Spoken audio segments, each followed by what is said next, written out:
Welcome to Suman TV. నేను మీ ఈశ్వర్ కొక్కంటి.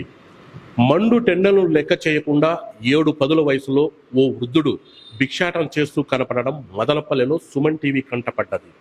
ఓసారి ఆ వృద్ధుల్ని సుమన్ టీవీ పలకరించగా పలు హృదయ మనసును కదిలించే అంశాలు బయటపడ్డాయి. జీవితాంతం తోడు నీడగా ఉంటానని బాసలో చేసిన భార్య 7 సంవత్సరాల క్రితం మృతి చెందగా, ఇటీవలే 2 నెలల క్రితం కన్న తండ్రికి అండగా ఉండాల్సిన కొడుకు ఆకస్మిక మరణం చెందాడు. దీంతో దిక్కుతోచని ఆ వృద్ధుడు సొంత గ్రామం వదిలి బయట ప్రాంతాలకు వలసపాట పట్టి భిక్షాటన అందరి ఎదుట చేతులు చాస్తున్నాడు. ఇతన్ని ఒకసారి మనం పలకరించగా కనీసం 70 సంవత్సరాలు వయసు ఉన్నా కూడా ఇతనికి పెన్షన్ రాకపోవడం అసలు మనసును కలిచివేసింది. ఒకసారి ఆ వృద్ధుడు మనతో పాటే ఉన్నాడు. ఆయన అడిగి మరిన్ని విషయాలు తెలుసుకుందాం. నమస్తే తాత, మీ పేరేం పేరు? గంగులప్ప. మీది ఏ ఊరు? చెప్తాను, పుట్టపర్తి. పుట్టపర్తి, అనంతపురం జిల్లా. ఏం పని చేసేటోళ్ళు మీరు? నేను గొర్రెలు మేపుకుంటాను స్వామి. ఏం భూమి లేదు, పుట్ట లేదు. గొర్రెలు మేపుకుంటా, బిడ్డను చదివించుకుంటే ఆ బిడ్డ అట్లా పోయి నాకు తిక్కబట్టి ఆ గొర్రెలు లేకుండా గొర్రెలు ఏమైనాయి? అమ్మి ఇల్లు కడితే పెళ్లి ఈడొచ్చింది, ఉద్యోగస్తుడు అయినాడు. ఎవరైనా బిడ్డనిచ్చేవాళ్ళు ఉంటే పెంకులు కొట్టముండే ముందు అదంతా పడగొట్టేసి అంత ఇంత బండాలం ఉండే ఆ గొర్రె లెక్క అంత పెట్టి కట్టి ఇప్పుడు ఒత్తు పెట్టలేదు. ఇప్పుడు మీ భార్య చనిపోయి ఎన్ని నెలలు అయింది? 7 ఏళ్ళు అవుతుంది. 7 సంవత్సరాల క్రితం మీ భార్య చనిపోయింది.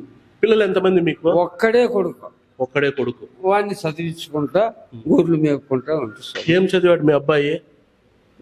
గవర్నమెంట్ డాక్టర్ అయింది సార్. డాక్టర్ అయినాడా? 1 నెల జీతం కూడా వచ్చింది సార్. ఆయనకు రొమ్ములో నొప్పి వచ్చి అకస్మాత్తుగా కోడిపిల్ల గద గుండెపోటు వచ్చి చనిపోయాడు. ఓకే. ఇప్పుడు మిమ్మల్ని చూసే వాళ్ళు ఎవరు లేరు? అక్క లేదు, చెల్లెలు లేదు. నేను ఉండేది ఒకరిని. నాకు ఒక కొడుకు ఉంది. మీ కొడుకు 2 నెలల క్రితం చనిపోయాడు. ఓకే. ఇప్పుడు మీరు పుట్టపర్తి నుంచి మదనపల్లికి ఎందుకు భిక్షాటన కోసం వచ్చారు? తిక్క పట్టేసి వచ్చినా స్వామి. ఇంటికాడ ఉండలేక నాకు అవసమానం అయిపోయింది. బిడ్డ బయతలకి ఏది పెట్టినట్లు అయిపోయింది. ఇంట్లో మాట్లాడితే వాళ్ళే ఇంట్లో కూర్చొని ఏం చేస్తావు? ఆడ చూసిన ఆడ కూడా ఇట్లా టౌనే. పుట్టపర్తి అంటే ఇట్లా విద్యార్థులు దండిగా ఉన్నారు నాయట్లో వాళ్ళు. ఆడ కూడా ఆడుకో చూసిన వాళ్ళు దాన్ని ఏంది అడుక్కుండేదని ఇక్కడ వచ్చేసింది. ఇప్పుడు మీకు 70 సంవత్సరాల వయసు అంటున్నారు కదా, మామూలుగా 60 ఏళ్ళు దాటితే వృద్ధాప్య పెన్షన్ ప్రభుత్వం ఇస్తుంది. మీకు పెన్షన్ ఇవ్వటం లేదా? రాసుకుంటామంటే కూడా వద్దని ఉండేవాడిని నేను స్వామి. పెన్షన్ ఇస్తామంటే వద్దన్నావు. గుడ్డోళ్ళకి ఇవ్వండి, నా జీవనం అయితే పోండి అని ఉండేవాడిని. నిజమైన కథ ఇది.